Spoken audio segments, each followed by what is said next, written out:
I'm Claudine Wong, coming to you from the San Francisco Bay Area, and I'm joined now by Dr. Thanuja Hamilton.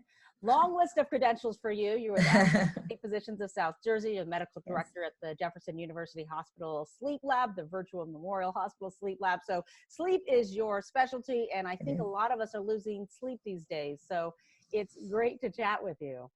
Thank you. I'm so happy to be here. And you're absolutely right. Sleep is so important to our health, to our mental well-being. And I'm afraid that it's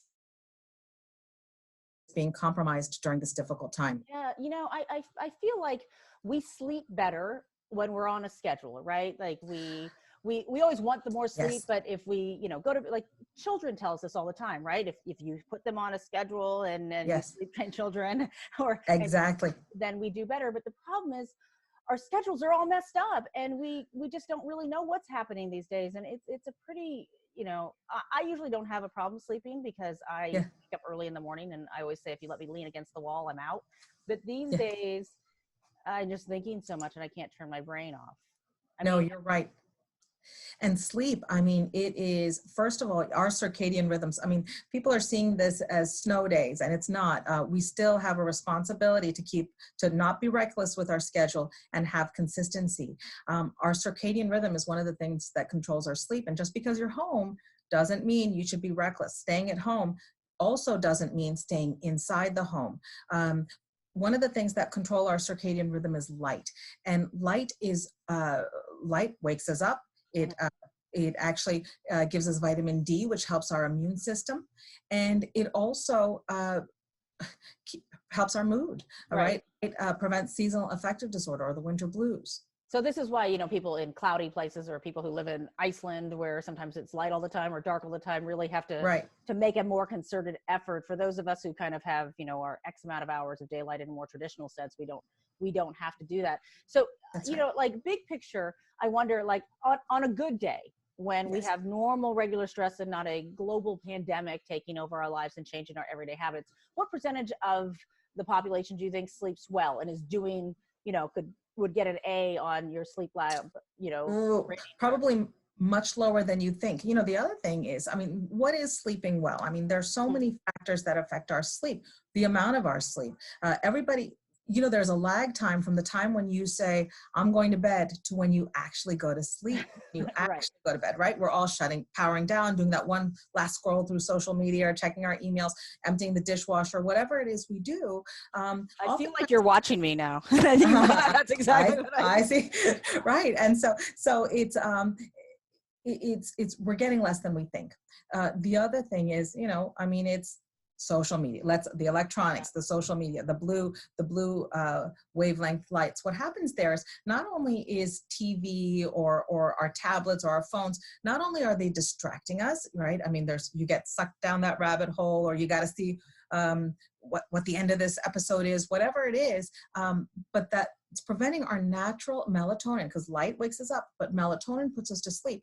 Melatonin is our body's natural sleep neurotransmitter. We secrete it an hour or two before bed. The blue wavelength light actually prevents our natural melatonin from being secreted. So that too is affecting our quality of sleep. Yeah. Okay. So we are, I think, generally terrible. And even though we know that we don't turn off our electronics on time, we're off rhythm. Let's go through the basics of what our goals should be. Is there a set number of hours? What's our goal to get to at night? Yeah, everybody has their own sweet spot for sleep. For me, it's 7 hours. So between 7 and 9 hours is good. If you're finding, now too much of a good thing is not a good thing. If you're finding that you're needing more than 9 hours of sleep, that means the quality of sleep you're getting is not good sleep. So are you a snorer? Is there sleep apnea going on? Are there limb movements? There are a number of things that could be affecting your actual quality of sleep. So that's another thing to be. Okay. And if we're sheltering in place, how much time outside should we spend so that we make sure we get our vitamin D? We make sure that we're getting the light that we need to make sure that when the sun goes down, we're getting better sleep. I would say, at least if you could get an hour outdoors in the sun, especially early in the day, that's when, it perks us up, wakes us up.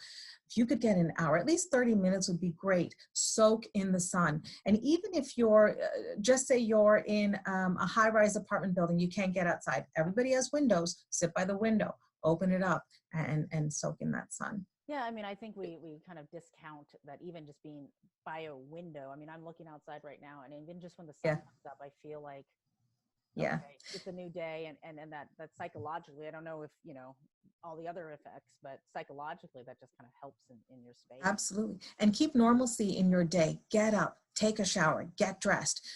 You also want to be careful. We're seeing a lot of people are lounging in bed or they're working in bed, right? Is that you, Claudine, again? I work mornings, so I mean. Okay, that's true. That's true. But I'm telling you, I work mornings. My house doesn't get up until, they're very sleeping late. And I was actually talking to a friend who's a parent who gets his boys up at 9 o'clock every morning, and they want to kill him, because they're like, we can't go to school, we can't see our friends, at least let us sleep in. They want to stay up late. And it's kind of a hard thing to argue. There's some kids right now who are transitioning in spring break, right? So technically, had they been going to school last week and the week before, you would say take the week and sleep in. But since they've been out of school and their online learning is kind of different, you're like, well, whatever. If you want to stay up all night because you are quarantined and life is not fair, and you want to stay up and play Xbox, I don't care if you sleep in. It feels like a hard battle to know which one to wage. Well, the thing is, for once in a while, on days off and things like that, it's fine for once in a while. But what you're doing is you're setting yourself up for disaster when things come back to normal. So I would say on days off, things like that, an hour outside of your schedule is good. The other thing is, when you're going to bed at one time this night and another time another night, your circadian rhythm, your internal clock doesn't know when it's starting, when it's stopping. So really that consistency is key. And I was talking about the bed. You want that bed to only be for sleep. You want to do other things, right, in there, watching TV and working from bed. You also want to avoid long naps in the afternoon. It's tempting, but that's going to get in the way of your nighttime sleep. Do you find that people also, when they're not sleeping well, I mean, we talk a lot about mental health, not only physical health. So there's the physical side. If you're not getting good sleep, you feel terrible. And the emotional, because we know it also, right, in places where Washington State is one of those places that it rains so much, and they have a lot of problems with depression and people feeling that way. I imagine that's tied to sleeping well and doing the things that you're talking about as well. Yes, decreased sleep or poor sleep does increase the risk of anxiety and depression. And on the other hand, anxiety and depression can affect your quality of sleep. And that's another important thing to remember. Right now, with everything that's going on, people are anxious. Well, that's going to affect your ability to fall asleep and stay asleep. So a couple of things. If you find that you're having racing thoughts as you're trying to fall asleep, a couple hours before bed, set aside time, 15 to 30 minutes, where you actually can think and you can write about the things that bothered you last night or may potentially bother you tonight. You might come up with a to-do list. You might come up with a gratitude list. It might be, a gripe list. Whatever it is, it takes some of the steam out of the thoughts that are crowding your brain, and it puts them on paper. And eventually it ends up being therapeutic, meditative, cathartic, constructive. It actually helps organize your life when you do that. The other thing is, turn off everything, the news, everything, half an hour to an hour before bed, because those are distractors. So you want to do something relaxing, listen to mellow music, light reading, knitting. There are adult coloring books, all sorts of things out there. I know. And I think people are, I mean, I baked bread in a bread machine. That's a first. Oh, I never thought I would. I need to do that. That's impressive. Hey, it takes 3 hours. Guess what? I've got 3 hours. Let's go do that. Right. I've also tried a sleep meditation app, which I've never done before. And let's, in terms of the routine, so when should you start that gripe list? It's an hour. Well, you want to do it a couple hours before bed. If you do it right before bed, then it's going to be fresh in your mind. So a couple hours, so you've had it, you've done it. It's out of your head, it's out of your life, and it's on a piece of paper.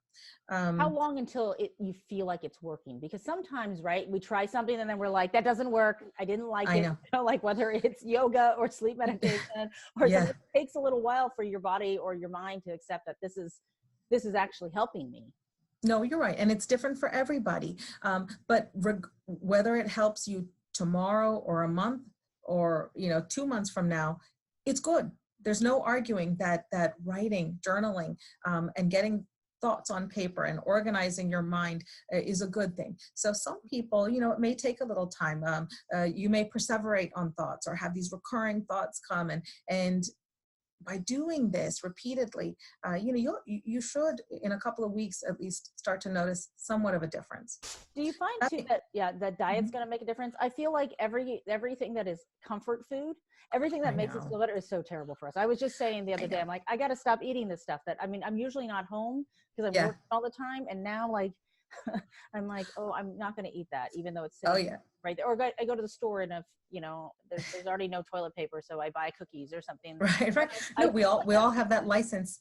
Yeah, we all have that license to cheat on our diets because we're home, right? But not so much. So you want to avoid anything heavy right before sleep because as you digest it, it's going to affect your quality of sleep. And what you eat is important as well. If you eat high sugar products, you're going to have a crash in the middle of the night. You're going to feel lethargic in the morning.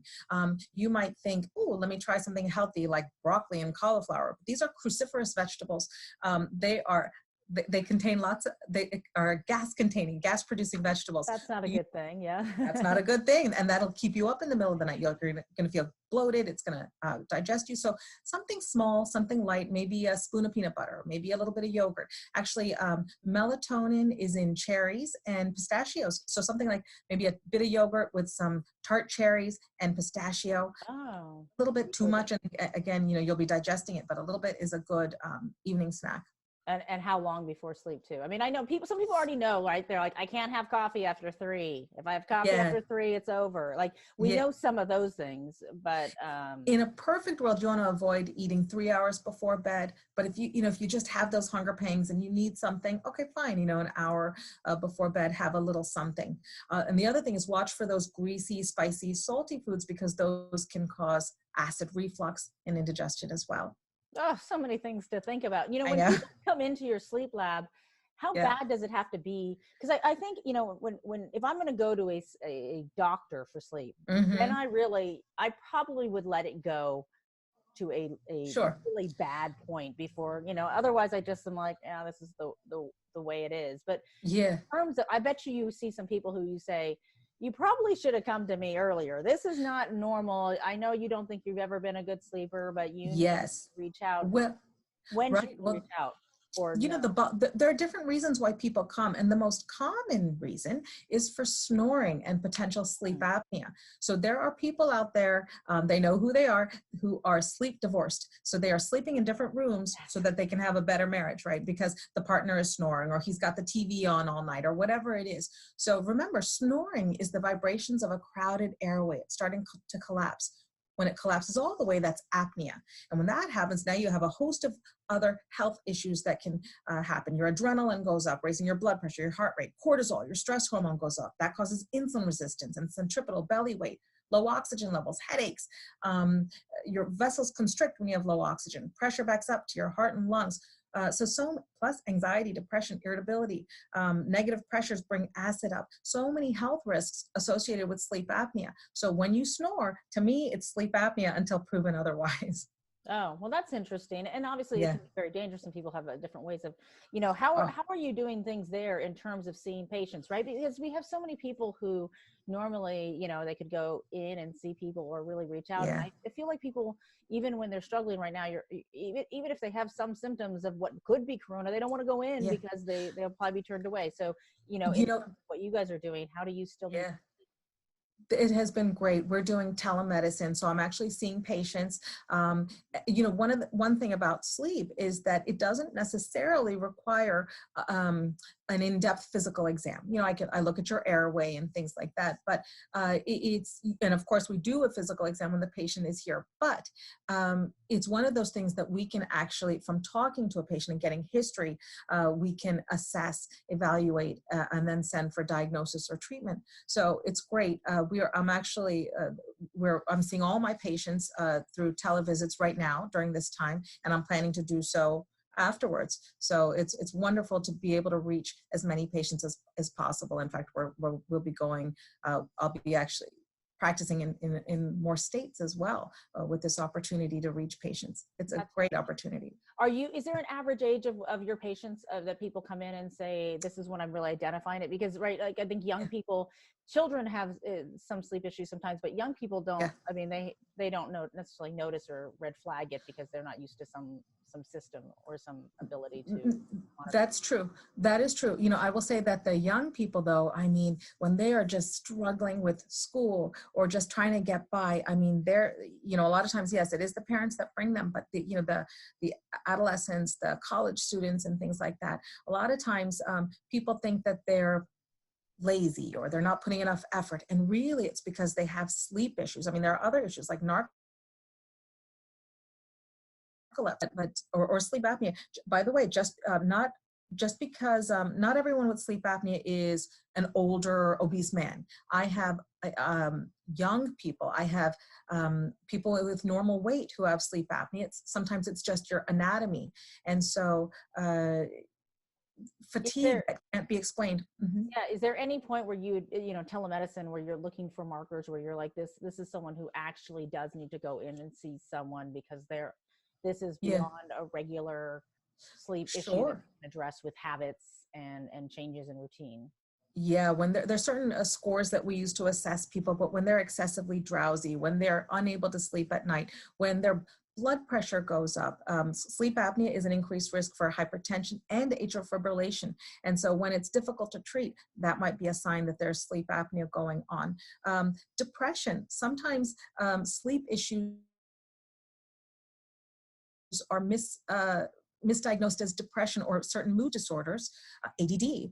Their attention is affected, and really it could be that there's a sleep issue that needs to be addressed. Yeah, we're also quite grumpy if we're not sleeping well, Yes. And I think that's really hard. I think going back to your nap and this, as I'm ping-ponging it over to what you said about not napping. Yeah. I think sometimes you wake up, or not napping too long, I guess, right? Yes. You wake up and like there are some nights where I'm like, I know I was just, my brain was working it out because I was dreaming about everything from bumping into people in the store accidentally to not going to, not having, being able to see, the high school seniors graduate and I worry about a ton at night. So I know my brain is constantly trying to sort it out. Yeah. I'm tired. But if I fall asleep, the idea that you can't go to sleep again the next night and trying to figure it out. Some napping is good, but is that 30 minutes the naps? Exactly. You want to limit the nap time to 20 to 30 minutes. If you go beyond that, or if you sleep for a couple of hours, now what you've done is you've gone into cycles of sleep like REM sleep that happen every 60 to 90 minutes, 2 hours. You've gone into stages of sleep that now are going to affect your ability to sleep at night. The other thing is you might wake up at the wrong stage of sleep and have what's called sleep inertia, or basically grogginess when you wake up.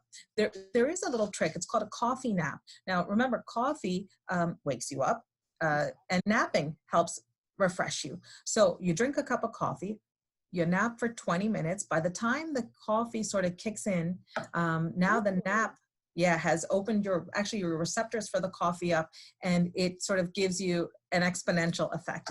Yeah, because the coffee doesn't work right away. That's right. But just don't do that too late, because then you might have trouble sleeping at night. Oh, that's so interesting, because I'll go, in an early morning news shift, get 5 hours and I'm exhausted. Yeah. But I am notorious for napping way too long, but the coffee, that's an interesting thing. I think there's some other myths too, like you can't make up sleep, like you're not going to catch up, or you're not going to, make up for that terrible night of sleep. You just have to kind of reset the night before, or can you make it up? In a sense, yeah, you can only pay back your sleep deficit so much. So the other thing is, now you say, okay, I didn't sleep all week. Let me catch up by sleeping an all day Saturday. Well, now you do that. Sunday night comes along. Already we have a hard time falling asleep with the stress of work the next day. Now you end up with Sunday night insomnia. So if you oversleep over the weekend, you've just set yourself up for trouble down the road. And that's an hour. Yeah, catch up an hour. I know. It's so hard. I guess there's no way to work around too, like and I feel like if someone, probably people you see there, if they're in a job, like we are all feeling as a collective group this stress, But people Yes. feel this in micro ways all the time. Maybe their job pressure is really high, or they're really stressed about their child, stressed about getting into the right college, or Sure. like this is not new. It just may be new that we can all like sit there at night on a Zoom call and go, I can't sleep either, and we maybe Right. have some more common ground to kind of discuss maybe what works and what doesn't for all of us. And Claudine, I love those group chats that people are doing. Yeah. They're doing, I know there's group happy hours and things like that. The other thing people need to realize is that you have your family that you talked about, and people have their family and their friends and their social network, but there are some people, their only social network is work. And so when they're at home right now, working from home, they may be completely isolated. So I really encourage people to call somebody, that classmate, that cousin, that Yes. coworker, whatever it is. Just give a quick call. You don't know the difference it could make to that person, and you're going to feel good too. But there are people out there who I'm worried are going to be more and more depressed the more distancing we're doing. It's a good thing, but it's really going to hurt some people. Yeah, I mean, I think that's the thing. I miss being able to, Yeah. see people and give them a hug. And I dropped off some donuts the other day for a friend, and I said I saw her through her glass window, and I'm like, Oh, oh, right. I missed you. I miss seeing you. But I think that's so true. And I think, even, how many of us have Zoomed for the first time Right. ever, right? And all of a sudden it's like the new buzzword, because we can, Right. I just told my husband we should have a dinner party with our friends, with all of us. That's cute. Call and do that, and in high school catch-ups and doing all of that stuff. I think if there is one silver lining to everything that we're dealing with, certainly it's the silver lining of reconnecting. But you're right, there are some people who can't do that as easily, and that's great advice. All right, let's kind of summarize what we kind of discussed. So if someone is going, okay, I'm trying to remember everything they said. Naps, a coffee nap is great. Drink your coffee, and then in 20 minutes it'll kick in, and that'll be about the length of the nap you want to have, 20 to 30 minutes. Yes. At night, we start about 3 hours before we want to go to bed, and we don't eat anything too crazy. Don't eat anything too crazy, and start the wind down ritual 30 minutes to an hour before bed. All electronics off, have that bedtime ritual, dim the lights, mellow the music, set the stage. What about exercise? We should not exercise too close to bedtime, because sometimes that really wakes me up, and then I'm like, it ramps you up. Exactly. So how much time? You're right. When's the optimal time to work out? When we wake up or before we're going to sleep? If you could do setting your metabolism up for the whole day. And remember, exercise, it releases endorphins, dopamine, it relieves stress. So on top of everything, it's going to help with your mood and your overall health. Start your day with it. If you have to do it after work, that's fine. But measure. It also depends on how strenuous your workout is. But if you could. Depends on the day, right? Depends on the mood about how much you want to do. Okay, and so then you're saying an hour outside of your normal routine. So if you want to, vary it by a little bit, only do by an hour, but you would normally have done. Don't go into a pandemic schedule. That's right. If you can. Okay. So and then tell us the snacks again. It was cranberries. Oh yeah. Cherries. So tart cherries, pistachio, and a little bit of yogurt. Great bedtime snack. That's an hour before. Okay. And then do you recommend these sleep meditation apps and anything before? I like the griping, right? In the griping list, you do anything and everything. Things work different for people. A couple hours before bed. Yeah. A couple hours before bed. I was thinking I might write all the things that made me mad that day and then throw something at it. That's exercise, right? And Claudine, sunlight. Remember, sunlight gives you vitamin D for your immune system. It sort of stabilizes your internal clock, your circadian rhythm, and it prevents seasonal affective disorder. We're going to have winter blues in the spring, and we don't want that. Oh, I know. And then be patient, because if you are trying to sleep, it might take a while for these things to kick in. Oh, and in terms of like, and being able to maybe understand that, I was eating broccoli every night. I didn't realize that it. I want to meet that person who's eating broccoli every night. That's the person who says they are, but not necessarily. You're trying to eat healthy. You're trying to make it for all the cookies. Right. The part of the day, balance it out with your broccoli at the end of the day. But I think it probably takes some time to figure out what's working best and what's not working at all. Yeah, yeah, it is. And the other thing is, don't stress about sleep in your bed. Your bed is only for sleep, and other things that begin with S. If they're not happening within 15 minutes of being in that bed, you have no business being in there. Oh my gosh, that is so funny. That is so funny. All right. Well, you know what? Dr. Thanuja Hamilton, I really appreciated this chat. I think it's been so helpful. And I think we're all unfortunately struggling with managing our world around us and making sure that we get good sleep. But that sleep is important for health. It's important for body, mind, and soul. And we could all use a little more goodness in that realm right now. All right. Yes. Dr. Hamilton, thanks so much for joining us. And if you are watching, such a pleasure. Thanks for joining us. I'm Claudine Wong, coming from the San Francisco Bay Area, and we'll have more updates always at coronavirusnow.com.